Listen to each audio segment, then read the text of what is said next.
What's up everybody and welcome back to Tattoo Critiques. I'm Pony Lawson and today we are checking out artist tattoos. So let's see what you sent in.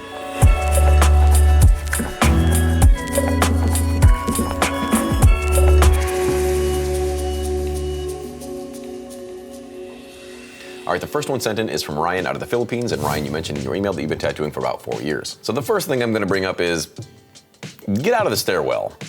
I know you can take a better picture than this. No, but in all seriousness, it is a good looking tattoo, so you want to make sure that your background is good looking as well. You don't want to cheapen your tattoo photo by taking it in front of something so dirty. Come on guys, haven't we learned by now? As far as the technical application goes, it's not bad by any means. There are a couple rough areas here and there, like on the forehead and up at the very top where you've ended the tattoo. I would just try to smooth that out a little bit, take a couple extra minutes, and finish it off proper. I think adding some darker shades in the neck would help that bottom area glow even more. You don't have to go crazy with it, but maybe some darker browns around that just to make it look like it's illuminating. I don't know if those lines on the face are her hair or a rash, or maybe she was running through those leaves. I don't really know, it's just not quite clear. I mean, at first glance, it is a pretty striking tattoo. The colors work well with each other and those eyes are almost glowing. I would just say to try to smooth out those skin tones like on the forehead and the neck a bit more. And also where you decided to end the tattoo, on the top and bottom. But you did send in another one, so let's check that out. This one's also a pretty striking tattoo, with some more glowing elements and some additional leaves. Seems like that might be your thing. And when we look up at the top of this tattoo with all those dark shades around that glowing element, that's what I was talking about with the previous tattoo. It just helps push that illusion that much further. The contrast in color is really cool on this tattoo, how you have the oranges at the top and the bottom that leave your eyes moving throughout the entire thing, and you have those opaque grays right in the middle. It just makes it really interesting. When it comes to that philtrum area above the lips, it almost pulls your eyes away from her eyes because it is so sharp and white. So maybe just tone it down a bit, add a drop of that orange color into those lips, and kind of round them off a bit so they're not so sharp. One more thing that I'm not a huge fan of is the way that you ended this tattoo at the bottom with those two sharp little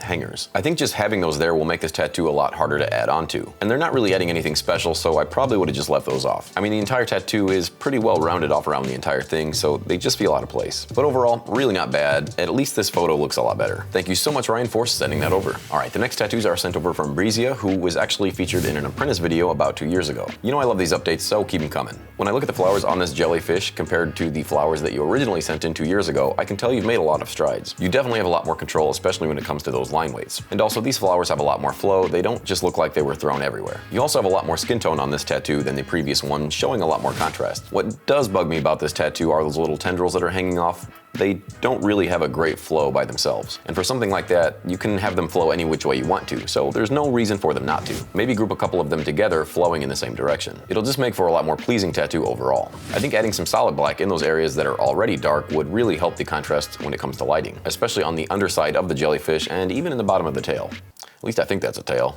I also think adding some extra shadows underneath those flowers would really help with the depth, because right now as it sits, it's just a little flat. I know you're trying to keep this thing delicate, but in all honesty, adding those darker areas is going to help you out a lot more than you think. And it also wouldn't hurt for longevity. But you also sent over this black and gray sea turtle that, again, to me shows a lot of improvement. I like how you didn't go crazy with those thick lines on this one and you kept it more realistic. But if you're really trying to master realism, you got to learn how to hide those outlines, especially when it comes to things like the shapes on the turtle's back. They're just a bit too harsh for my personal taste. I think the realism effect would have been a bit stronger if you were to have hid those lines a bit more. And that could have been with soft shading or just lightening up those lines, that way they're not as harsh. The line on the turtle shell is a bit shaky, but I see that you have been making improvements, so I'm not really too worried about that going forward. You just got to keep that in the back of your mind as you're growing. The stippling is really cool in the turtle shell. I do wish I were to have seen some softer shading in the turtle's body. I think the contrast in between those textures would have been really cool. But overall, I'm really excited about the improvements you've made, especially because you've only been tattooing for 2 years. So keep it up, Brisia, and thank you so much for updating us. Real quick, I want to take a break and give a shout out to the sponsor of this channel, Mad Rabbit. Mad Rabbit is a tattoo aftercare company that I've been using for quite some time, and I think you ought to give it a try as well. They've got all types of products to help you out with your tattoo, whether that's during or after, they've got you covered.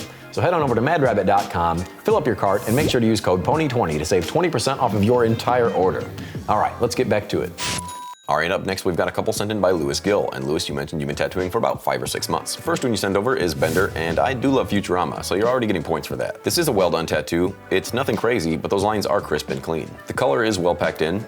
I would have liked to see maybe a little more skin tone, but it's really not that bad. One thing that I do wonder is why you didn't carry that skin tone all the way around the visor rather than just the bottom left. It just makes it look like that visor is sitting in a slant. Having that skin tone go all the way around would have made it look like it's sitting on two different planes, and I think that would have been a really cool effect. The gold tooth sitting next to all those green teeth is a nice addition. I also think it works well with that little gold pin on the chest, and it's nice to see that it wasn't just in one place. Same thing with the red. You've got that at the top and the bottom. It just gives it a really nice balance. But speaking of that gold pin, I'm not really sure why you didn't just color in the rest. It almost looks incomplete. I also think this tattoo could have used a lot more solid blacks, like in the visor, on the back of the helmet, and even more so on those red tapers. It just looks like the black that you have in those red areas aren't really 100% black. And I think having that black in those areas would have made a lot more impact. But overall, pretty good job. It is pretty simple, not much to say about it, but moving on. You also sent over this little traditional worm in a strawberry, which I don't think that's where worms like to hang out, but who am I to say?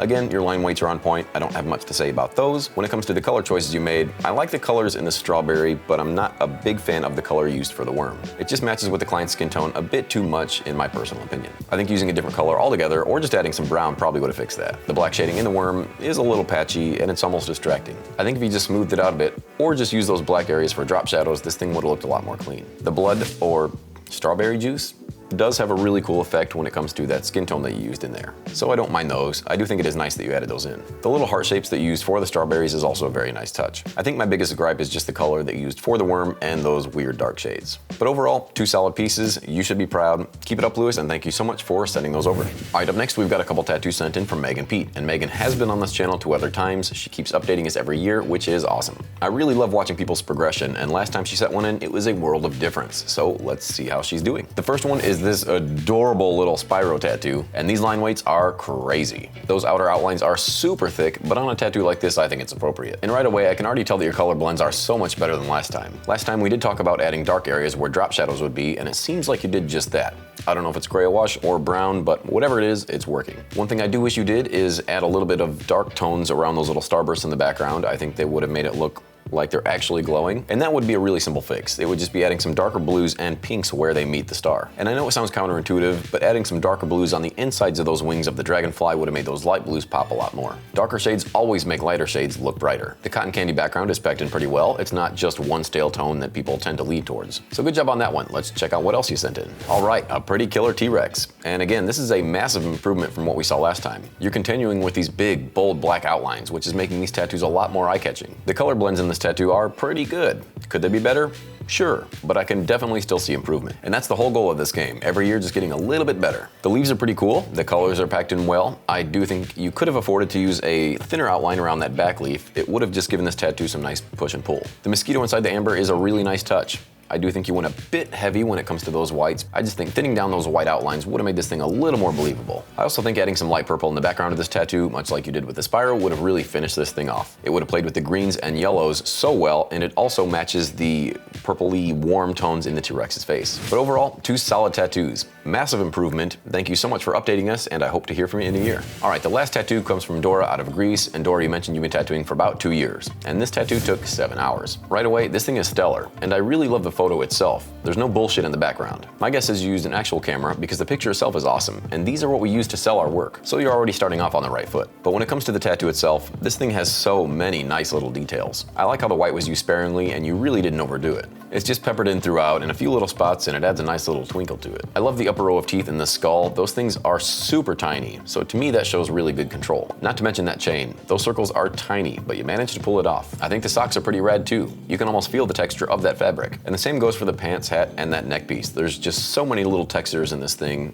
It's pretty mind-blowing. So I don't think I have to go any further on this thing. I'm gonna leave it right here and give this tattoo my favorite of the week. You've only been tattooing 2 years. There's so much detail in this thing. You spent 7 hours on it, and you really went out of your way to take a nice looking photo. That alone just shows me how much you actually care about tattooing. There were a lot of really good tattoos sent in this week, and we got to see a lot of improvement. But to me, this one just edged those out. So Dora, thank you so much for sending that over. Keep up the good work, and once again, congratulations on being my favorite this week. All right, that's gonna wrap it up for the critiques this week, but you know I gotta shine a spotlight on somebody who I think you should all be following. And this week, it's Rachel Smith out of Fort Wayne, Indiana. Not only is her application rock solid, but her designs are absolutely so freaking cool. Like this punk rock chick. Or even this beetle goose. I mean, come on, who doesn't love a good Beetlejuice? Super clever tattoos, and they are extremely well done. She's also not pigeonholed herself to one style, which I really appreciate. She does realism, new school, neo-traditional. It's all over the place, in the best of ways. It hurts my heart to see she doesn't even have 17,000 followers, so let's go blow her up. Head on over to her page, give her a follow, and let her know I sent you. Alright guys, that's gonna be it. Thank you guys so much for watching, and thank you to those who sent in their work. Remember, if you'd like to see your work critiqued on this show, you can do so by sending them to ponycritiques@gmail.com. Don't forget to subscribe while you're here, and as always, I will see you guys next week.